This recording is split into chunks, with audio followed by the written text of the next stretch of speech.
Today I'm going to show you the best value for money guitar in my collection and maybe in the world. In the world.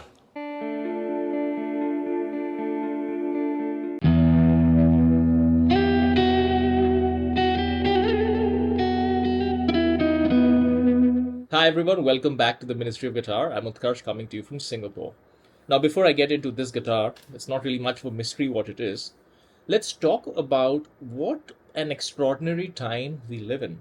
And it's not just in the world of guitar, it's in the world in general because technology has reached a point that when it comes to stuff, you can get extremely good stuff new at very good prices and extremely good stuff used because there's so much stuff out there that there's so much used stuff on the market as well.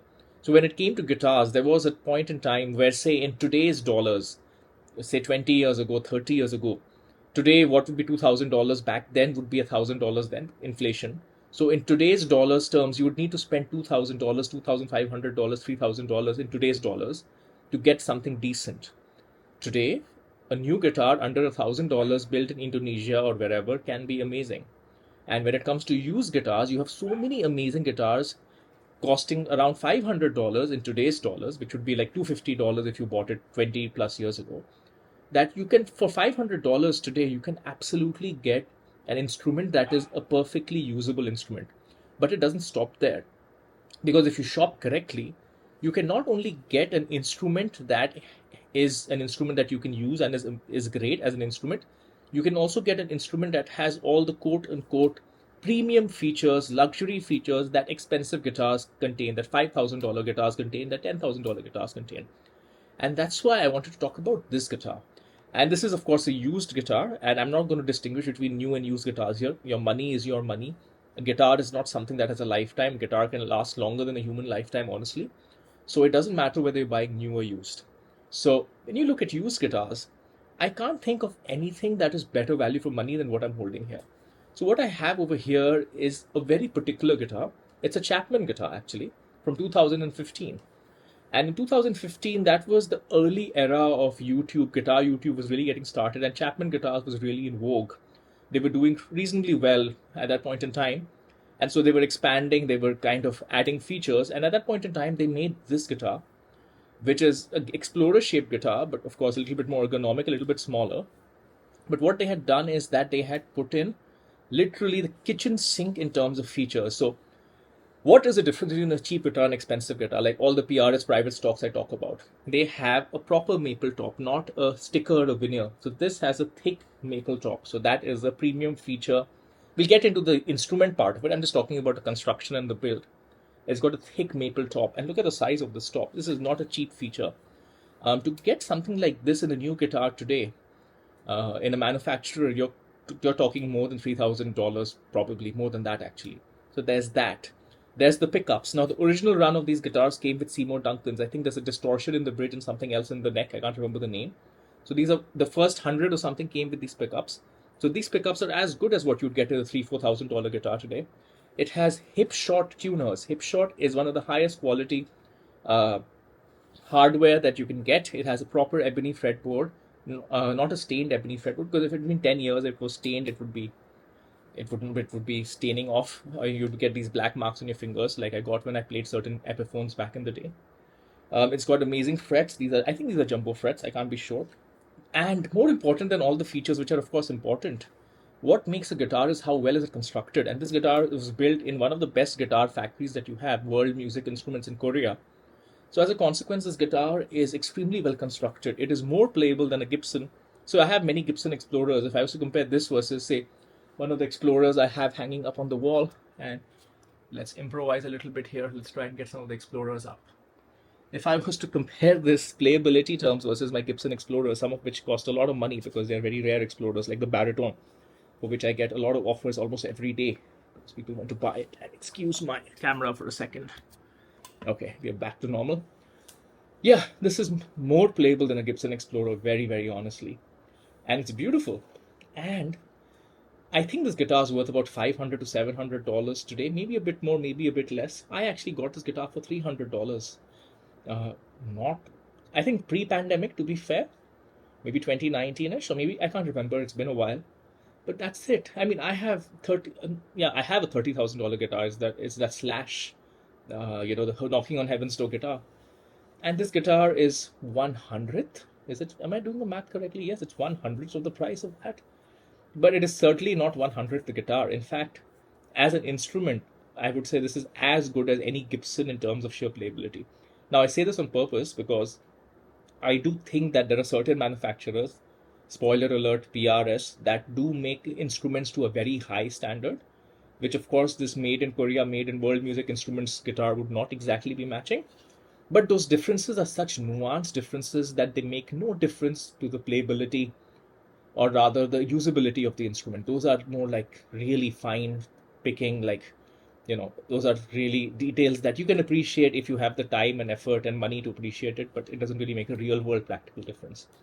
So yeah, there's more with this guitar. This guitar also comes with a hard case, a damn large hard case that's hiding somewhere on the top of my guitar. My camera refuses to go that far up. It's a stabilized camera. So I haven't brought it down, so I'll put a picture here. So it has a hard case. It has a proper maple top. It has proper Seymour Duncan pickups. It has hip shot hardware. The bridge is not hip shot, though it's hip shot style. I think it's just some name brand. It has quality electronics and quality wiring because, hey, it has been 10 years. This is a 10-year-old guitar at this point in time, and it is absolutely fine. I can tell you that my first guitar, an Epiphone Les Paul, in 3 years, the wiring was giving me a lot of trouble.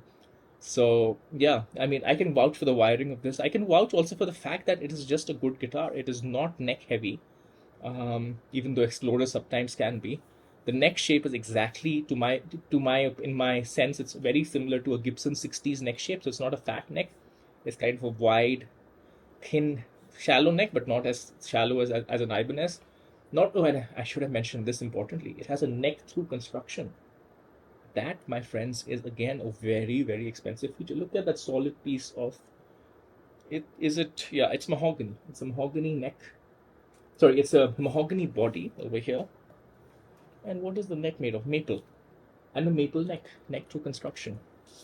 So again, all of this for $500 or $700, it's astounding. There's nothing like it. Like, even if I look in the market, now you could say you could compare this with the PRS SC of a similar age that you could get for that price.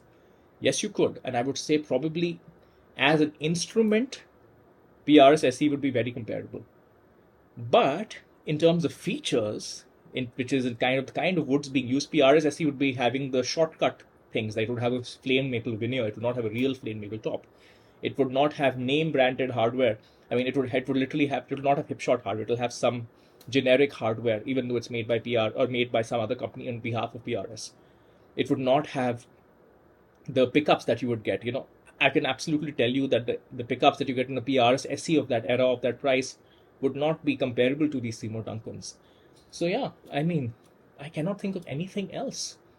Chapman guitars is a little bit of a interesting thing because there was a time when they were just rising and rising and they had everything going. And then unfortunately, such is the nature of the internet that once you have something negative happening to a brand or a person, then everybody kind of piles on and then it turns into one whole thing, and Chapman guitars has kind of lost its luster. But that does not take away from the bunch of great guitars that they made. And I have a bunch of Chapman guitars. I have a Rabia signature, the baritone one. I have, and what is the other one that I have? I have the baritone, the regular baritone.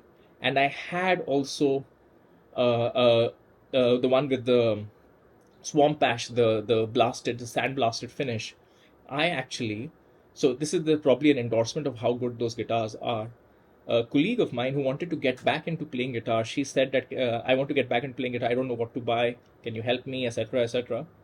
And what I told her is, what? Rather than going and buying something, and she had a certain budget in mind. She wanted to buy a used guitar, and I said, for that budget, there's no new guitar. If you wanted to buy a new guitar, for that budget, there's no new guitar that will give you what this used guitar at this price will give you.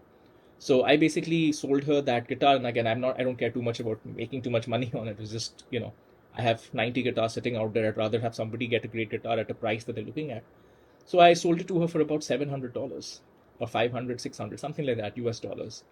And it was, again, it had everything going. It had Seymour Duncan pickups, it had amazing construction, it had proper woods, it had amazing fretwork. These used Chapman guitars, the made in Korea Chapman guitars from the 2015s to maybe this, so let's just say the 2010s pre-pandemic. They are available at incredible prices and they are really, really good.